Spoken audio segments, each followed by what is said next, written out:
এই স্থানটি এমনিতেই তীর্থ, মায়ের বাড়ি।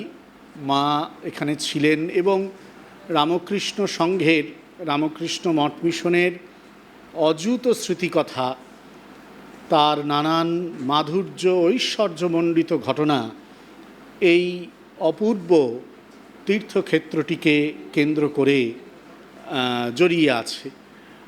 স্বাভাবিকভাবেই ভক্ত সাধকের জীবনে এই স্থানটির মাহাত্ম্য সবসময়ই অত্যন্ত উজ্জ্বল। ঠিক তার সঙ্গে আবার আজকের দিনটি বিশেষ। তার কারণ একটি স্থানকে তীর্থে রূপান্তরিত করা, সেটাও তো যারা এই জগতে আসেন বিশেষ উদ্দেশ্য নিয়ে, অবতার পুরুষ, অবতার শক্তি প্রমুখরা বা আধিকারিক পুরুষরা, তাদের তো সেটাও একটা কাজ, করণীয় কাজ। এবং এই স্থানটিকে তীর্থে রূপান্তরিত করেছিলেন শ্রী শ্রী মা। শাস্ত্র বলেছেন যে তারা তীর্থকে তীর্থত্ব দান করেন, তীর্থী কুর্বন্তে তীর্থানি।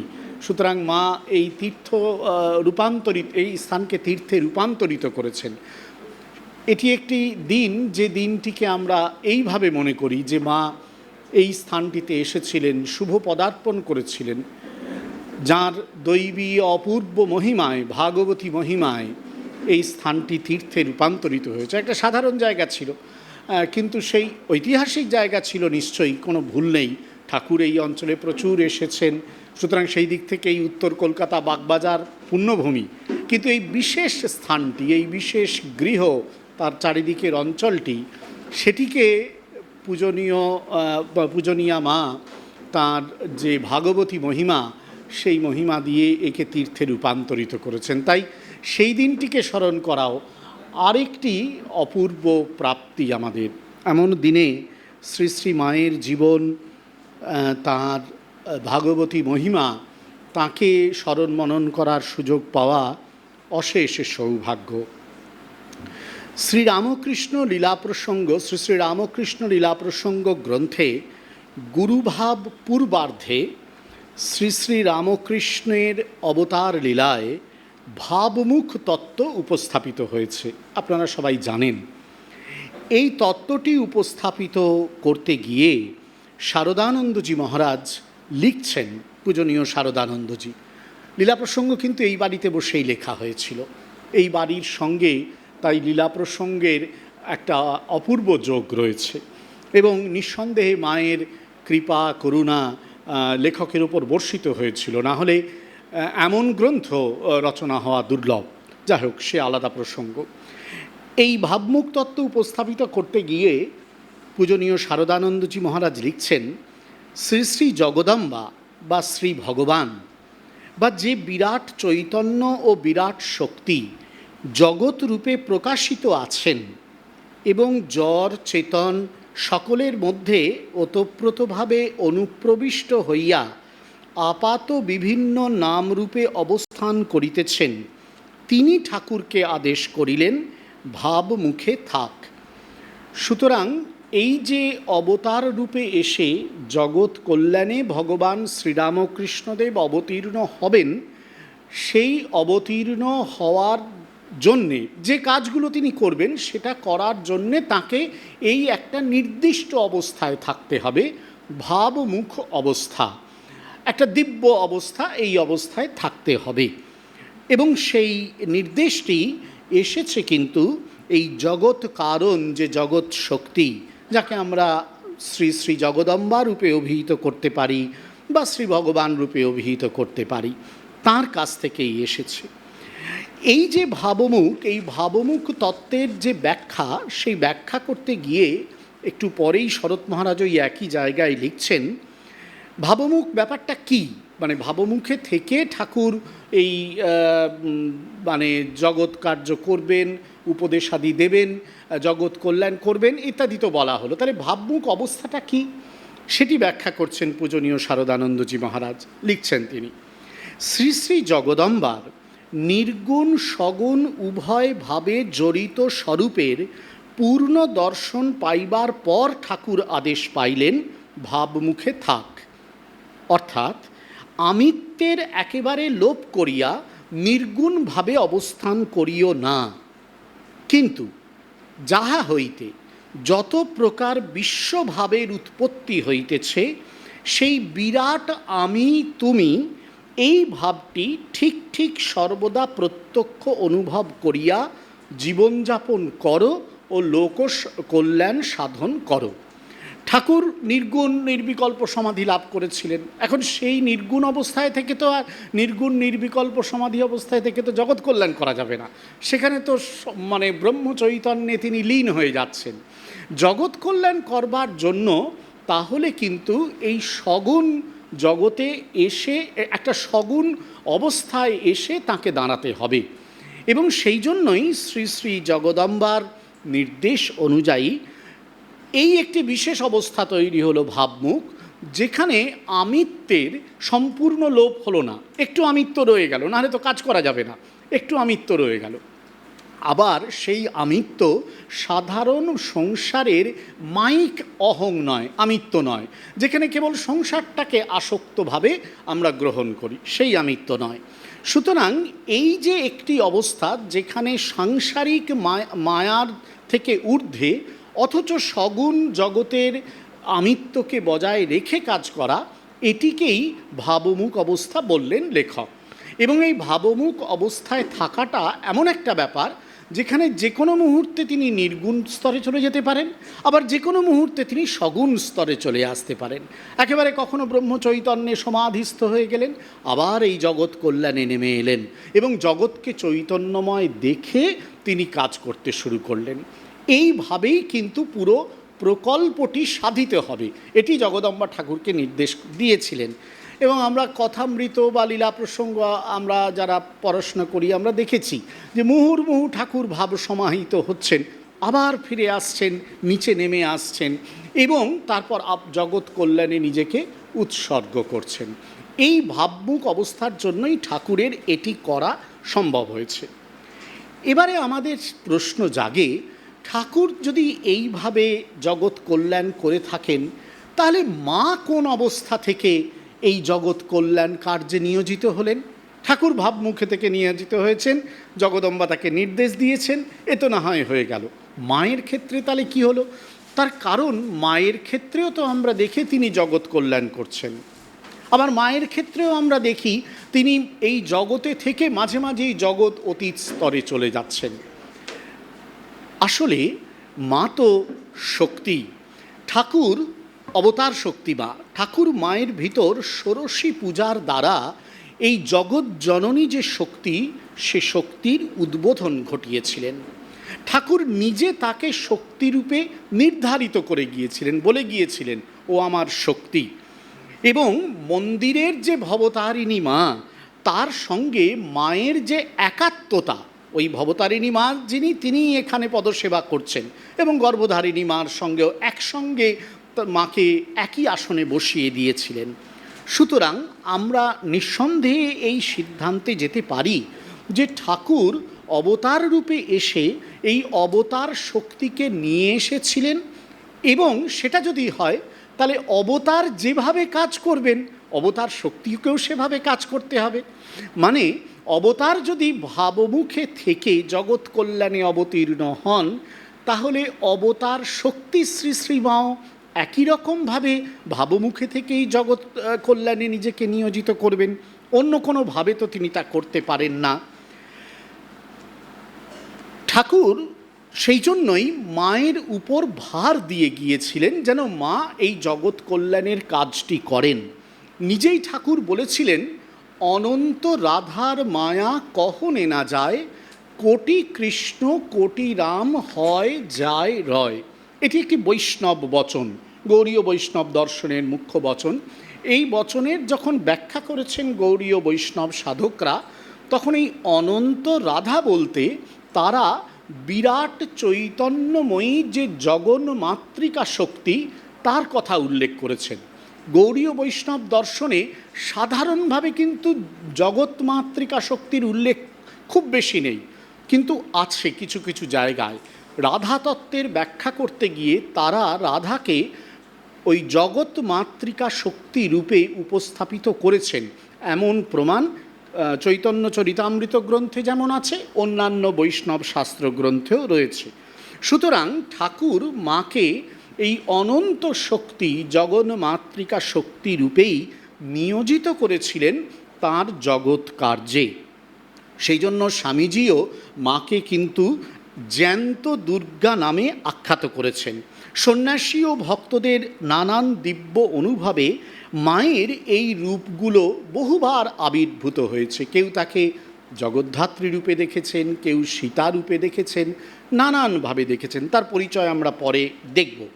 সুতরাং আমাদের এই নিশ্চিত বিশ্বাস জাগে যে শ্রীরামকৃষ্ণের প্রকট লীলা অবসানের পরে, শ্রীরামকৃষ্ণের মহাসমাধি হয়ে গেল, তারপরে শ্রী শ্রী মাও শ্রী শ্রী রামকৃষ্ণ অবতারের লীলা প্রবাহের এই যে সর্বকল্যাণময় একটি ধারা, জগৎ কল্যাণের যে ধারা, সেই ধারাটিকে বইয়ে নিয়ে গিয়েছেন ওই একই ভাবমুখে অবস্থায় থেকে।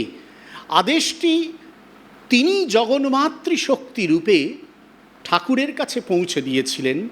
আবার তিনি যখন অবতার শক্তি রূপে কাজ করলেন, তখন সেই ভাবমুখ অবস্থাটিকে তিনি নিজেই গ্রহণ করেছিলেন এবং সেইভাবেই কিন্তু এই জগৎ কল্যাণ কাজটি তিনি করেছিলেন। কারণ অবতার আর অবতার শক্তি তত্ত্বের দিক থেকে যেমন অভিন্ন হয়, লীলার দিক থেকেও অভিন্ন হয়। যারা অবতার তত্ত্ব নিয়ে আলোচনা করেন, মূলত ভক্তিবাদী দার্শনিকরা, তারা প্রত্যেকেই বলেছেন যে অবতার এবং অবতার শক্তির মধ্যে তত্ত্বগত কোনো বিরোধ নেই, আবার তাদের কাজের যে প্যাটার্ন, কীভাবে তারা কাজ টাজ করবেন জগৎ কল্যাণে, তারও কিন্তু কোনো পার্থক্য নেই, একই রকমভাবে তারা করেন। এর সমর্থন আমাদের শাস্ত্রেও কিন্তু মেলে। শ্রী শ্রী চণ্ডীতে একটি অপূর্ব সুন্দর শ্লোক রয়েছে। সেখানে স্তুতি করে, দেবী চণ্ডীকে স্তুতি করে বলা হচ্ছে, ইয়া দেবী সর্বভূতেষু বিষ্ণুমায়েতি শব্দিতা নমস্তস্যৈ নমস্তস্যৈ নমস্তস্যৈ নমো নমঃ। এই যে এখানে একটি শব্দ ব্যবহার করা হলো বিষ্ণু মায়া, এই বিষ্ণু মায়া শব্দটির ব্যাখ্যা করতে গিয়ে শ্রী শ্রী চণ্ডীর যে শান্তনবী টিকা, সেই টিকাকার লিখছেন, মমতা বসংবদান লোকান প্রসূয়মানা সর্বজননী মহাভাগ ভগবতী। অর্থাৎ এই যে যাকে বন্দনা করা হচ্ছে, যিনি মহাভাগবতী, তিনি প্রসূয়মানা সর্বজননী, তিনি এই সমস্ত জগৎকে সৃষ্টি করছেন। শুধু তাই নয়, মমতা দিয়ে তিনি একে পালনও করছেন, সমস্ত জগৎকে, লোককে তিনি পালন করছেন। শ্রী শ্রী চণ্ডীতেই আরেকটু পরে আরেকটি শ্লোকে বলা হয়েছে, চিতিরূপেণ ইয়া কৃষ্ণম এতদ ব্যাপ্য স্থিতা জগৎ। চিতিরূপে, চৈতন্য রূপে এই জগৎকে ব্যাপ্ত করে যিনি অবস্থিতা। এই চিতিরূপেণ এই শব্দটির ব্যাখ্যা করতে গিয়ে টিকাকার, ওই শান্তনবী টিকাকারী লিখছেন, সংজ্ঞানরূপেণ ইয়া দেবী এতৎ কৃষ্ণম অখিলম জগৎ ব্যাপ্য স্থিতা অবিচলিতা। অর্থাৎ তিনি সংজ্ঞানরূপে, সম্যক জ্ঞানরূপে এই জগতে একটি অবিচলিত স্থিতি হিসেবে রয়েছেন, একটি অবিচল অস্তিত্ব রূপে তিনি সমস্ত জগতের মধ্যে একটি পরম জ্ঞান রূপে অবস্থান করছেন। অর্থাৎ আমরা দেখলাম একই মাতৃশক্তি বা দেবী শক্তি একদিকে মমতাবশে সকলের জননী, আবার আরেক দিকে তিনি সম্যক জ্ঞান রূপে, চৈতন্যময় জ্ঞান রূপে, পরম জ্ঞান রূপে জগতে এক অবিচল অস্তিত্বে বিরাজিতা।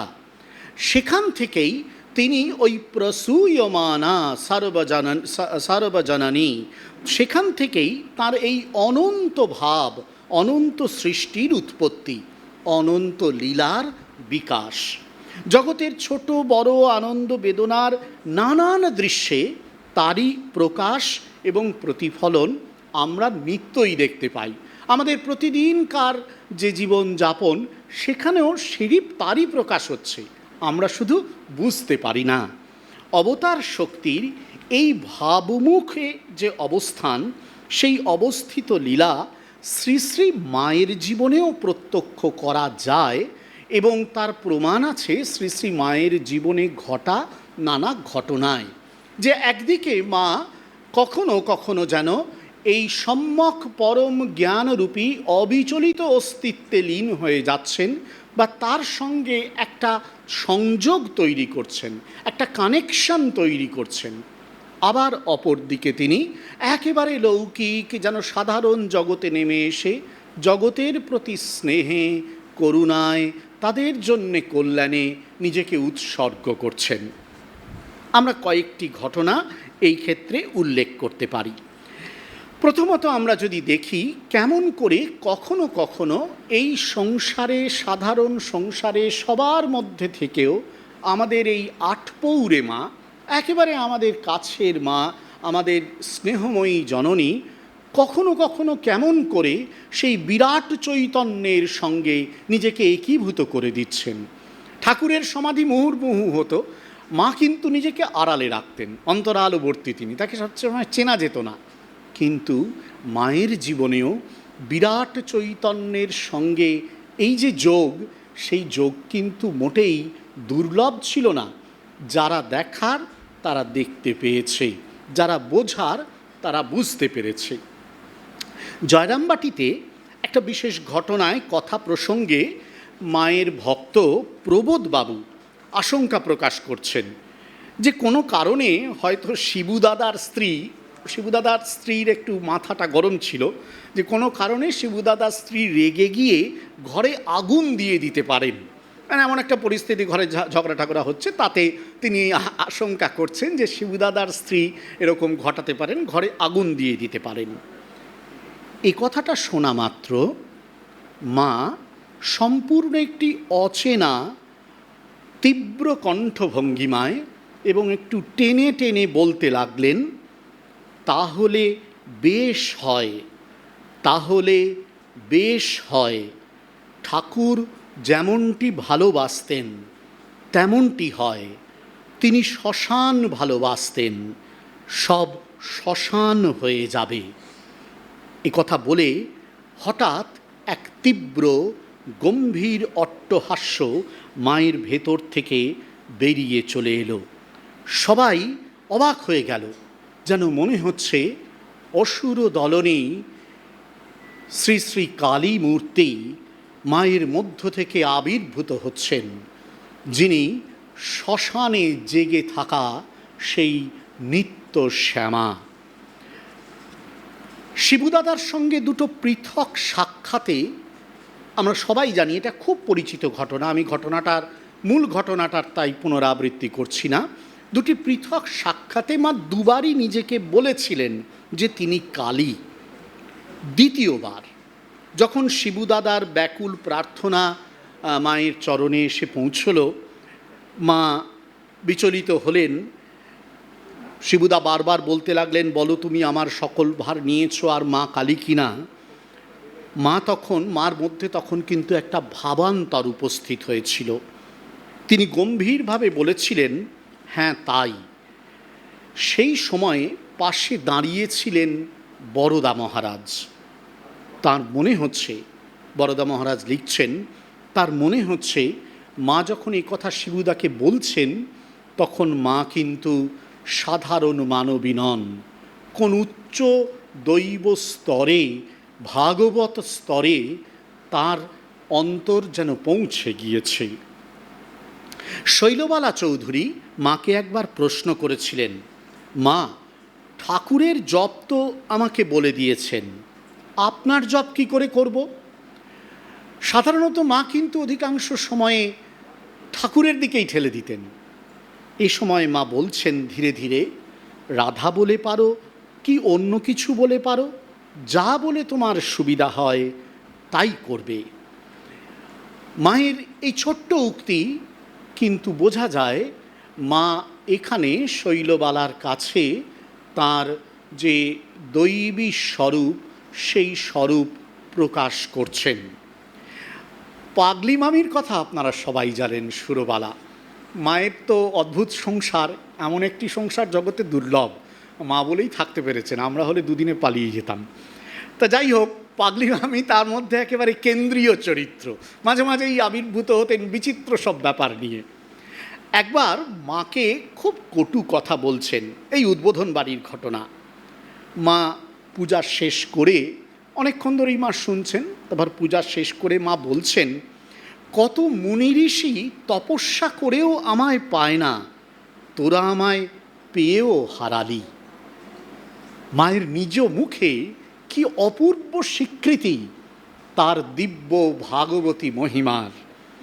কাশিতে আরেকবার এই পাগলি মামি মাকে কটূক্তি করে কথা বলছেন, আর বারবার বলছেন ঠাকুরজি মরুক, ঠাকুরজি মরুক।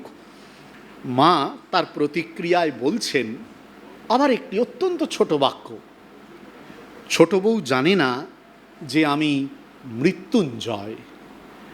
মৃত্যু মাকে হারাতে পারবে না, তিনি মৃত্যুঞ্জয়।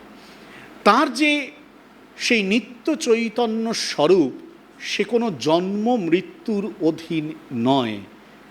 মা স্মরণ করিয়ে দিচ্ছেন, শুধু ছোট বউকে না, আমাদের সবাইকে। আরেকবার জয়রাম বাটিতে মায়ের হাত, মানে পাগলি মামি বসে আছেন, মাও বসে আছেন, কোনো কারণে মায়ের হাত পাগলি মামির পায়ে ঠেকে গেছে। পাগলি মামি খুব অস্থির হয়ে উঠেছেন, বারবার বলছেন কেন তুমি আমার পায়ে হাত দিলে, আমার কি হবে গো। পাশে তো অন্যান্যরা ছিল, মাও হেসে অস্থির, অন্যান্যরাও হেসে অস্থির। এমনি সময় তো এত গালাগালি দেন, যেই পায়ে হাত লেগে গেছে সঙ্গে সঙ্গে দুর্ভাবনা হয়েছে। রাসবিহারী মহারাজ বলছেন, পাগলি মাকে গালাগালি করলেও, অপমান করলে পায়ে হাত লাগার ভয় আছে, গালাগালি করলেও অপমান করলেও পায়ে হাত লাগার ভয় আছে। মা তখন উত্তর দিচ্ছেন, বাবা, রাবণ কি জানতো না যে রাম পূর্ণ ব্রহ্মনারায়ণ, সীতা আদ্যা শক্তি জগন্মাতা, তবুও ওই করতে এসেছিল। ও কি আমাকে জানে না? সব জানে, তবু এই করতে এসেছে। এবার তার দিব্যলীলা, সে দিব্যলীলায় এবারেও রাবণ, রাক্ষসী সবাই আছে, মা জানেন, তারাও জানে, সেটাও মা জানেন। এই লীলা সম্পর্কে তার সব সময়ই যেন একটা পূর্ণ সচেতনতা ছিল মায়ের। স্বামী তন্ময়ানন্দজি মহারাজ মাকে একবার জিজ্ঞাসা করেছিলেন, মা, ঠাকুর যদি স্বয়ং ভগবান, তবে আপনি কে? মা উত্তর দিচ্ছেন, আমি আর কে, আমিও ভগবতী। স্পষ্ট বক্তব্য। উদ্বোধনে পূজার পরে একদিন ব্রহ্মচারী বিমলকে মা নিজে, মা কালী, ঠাকুর এবং নিজের শরীর দেখিয়ে বলেছিলেন যেন এরা এক, অর্থাৎ তিনি ঠাকুর, তিনি মা কালী, এই জগৎ জননী শক্তি, ওই প্রসূয়মানা সর্বজননী। অবগুণ্ঠনবতী মায়ের এই দিব্য রূপ, এই দিব্য স্বরূপ, তার কথা তিনি যখন প্রকাশ করছেন, আমাদের মনে হয় বারবার তখন যেন তিনি সেই সংজ্ঞান রূপ, সেই চিতিশক্তি, বিরাট চৈতন্য শক্তি রূপে যে জগৎ প্রসূত্রী বিষ্ণু মায়া, সেই বিষ্ণু মায়ার সঙ্গে একীভূতা, সেই বিষ্ণু মায়ার চৈতন্যের সঙ্গে সমীকৃতা হয়ে রয়েছেন। সেই স্তর থেকেই তিনি এই কথা বলছেন।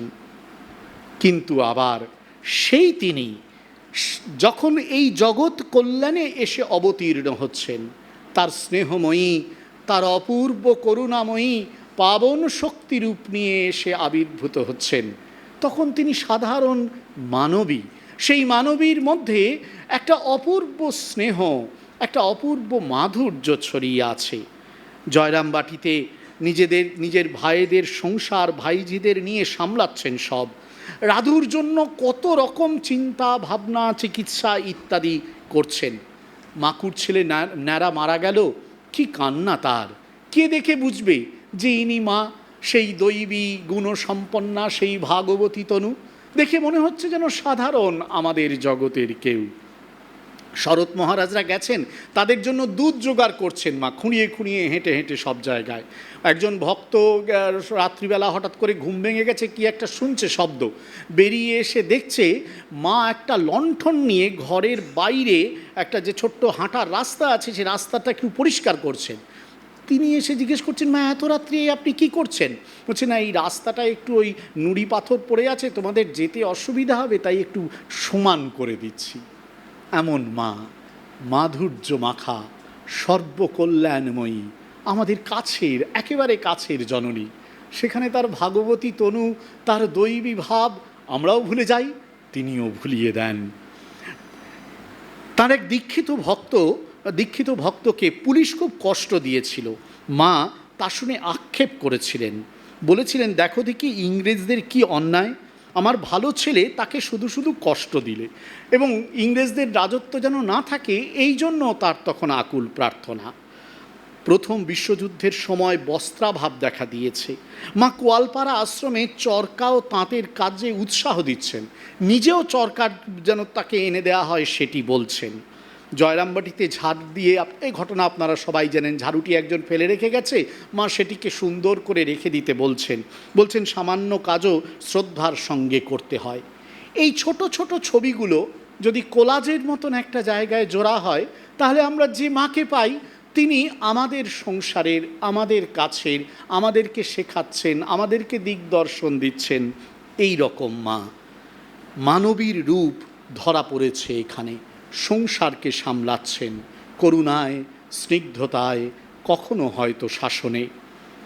গীতায় ভগবান বলেছেন, অবজানন্তি মাং মূঢ়া মানুষিং তনুমাশ্রিতম।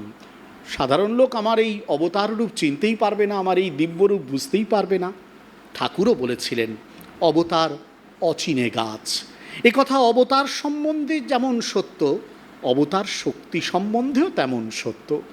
ভাবমুখে থাকেন বলেই কখনো কখনো তারা যখন নিচে নেমে আসেন, তাদেরকে আমাদের মতন মনে হয়, তাই আমাদের মনে হয় এরা বোধহয় আমাদেরই মতন, ওই ভাগবত সত্তা তাদের আমরা ভুলে যাই। সুতরাং ঠিক ঠিক চিনতে পারি না সব সময়, বুঝতে পারি না সব সময়। মায়ের ক্ষেত্রেও এমন ঘটনা ঘটেছে। ভাবমুখে অবস্থিত তিনি কখনো সেই চৈতন্য শক্তিতে রয়েছেন, কখনো এই জগৎ লীলায় অত্যন্ত তুচ্ছ ঘটনার মধ্যে জড়িয়ে গেছেন, তাই আমাদের বুঝতে অসুবিধা হয়। এমন সমস্যা মায়ের কাছেও কিন্তু তুলে ধরা হয়েছিল। একজন স্ত্রীলোক জয়রামবাটিতে মাকে বলেছিলেন, মা তোমাকে দেখছি যেন সাধারণ স্ত্রীলোকের মতো বসে রুটি বেলছো, এসব কি মায়া নাকি? মা উত্তর দিলেন, মায়া বই কি, মায়া না হলে আমার এ দশা কেন? আমি বৈকুণ্ঠে নারায়ণের পাশে লক্ষ্মী হয়ে থাকতুম, ভগবান নরলীলা করতে ভালোবাসেন কি না? মা এই সংশয়টা ঘুচিয়ে দিচ্ছেন। এই যে ভাবমুখে থাকার জন্যে দৈবী লীলার মানবী লীলার সংযুক্ত স্তরে আমরা পৌঁছতে পারছি না, এই যে ভুলটা করছি, সেটা মা নিজেই বুঝিয়ে দিচ্ছেন আমাদের। জয়রামবাটিতে এক ব্রহ্মচারী প্রশ্ন করেছিল, আচ্ছা আপনাদের কি সবসময় নিজের স্বরূপ মনে থাকে না মা? মা উত্তর দিচ্ছেন, তা কি সবসময় থাকে বাবা? তাহলে এই সব কাজকর্ম করা যায়? নিজেকে লুকিয়ে রেখে দিয়েও এরপরে মার সিদ্ধান্ত বাক্য, তবে কাজকর্মের ভিতর যখন ইচ্ছা হয়, সামান্য চিন্তাতে দপ করে উদ্দীপনা হয়, তখন মহামায়ার খেলা সব বুঝতে পারা যায়।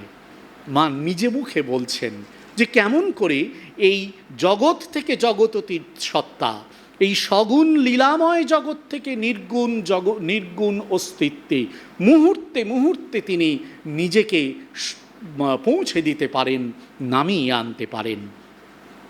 ভাবমুখস্থিত মায়ের এই দিব্য অপার্থিব অবতার লীলার তাৎপর্য অনুধাবন করে পূজনীয় প্রেমানন্দজি মহারাজ বলেছিলেন কেশবানন্দজি প্রমুখদের একদিন, তোমরা তো দেখেই এলে রাজরাজেশ্বরী মা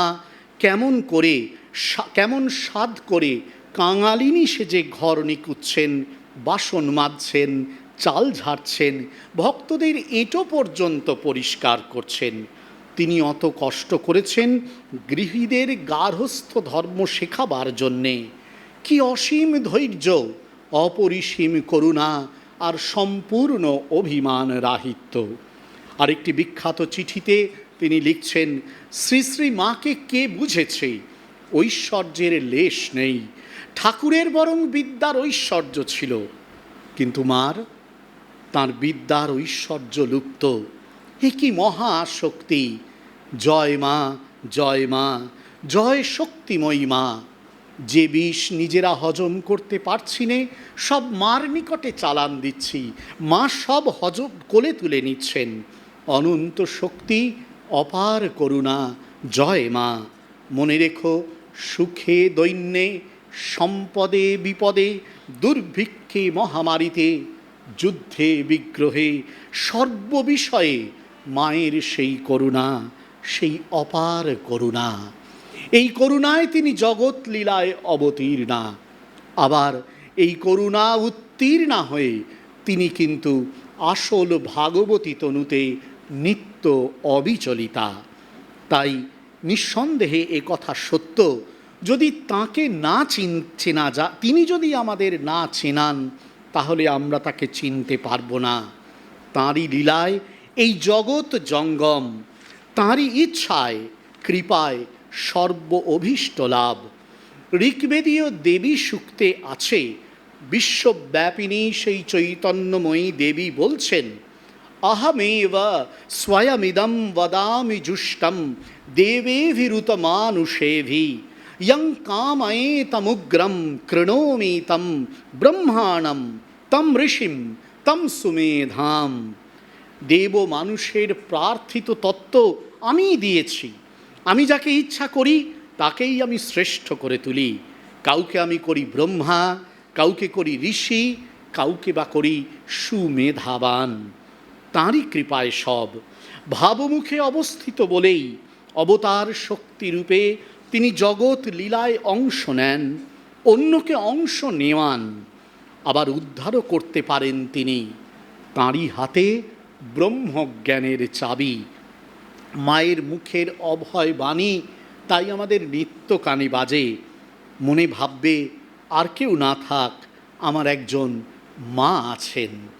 এই মা, যিনি একই সঙ্গে দেবী ও মানবী, একই সঙ্গে ভাগবতী, আবার লোকায়ত জননী।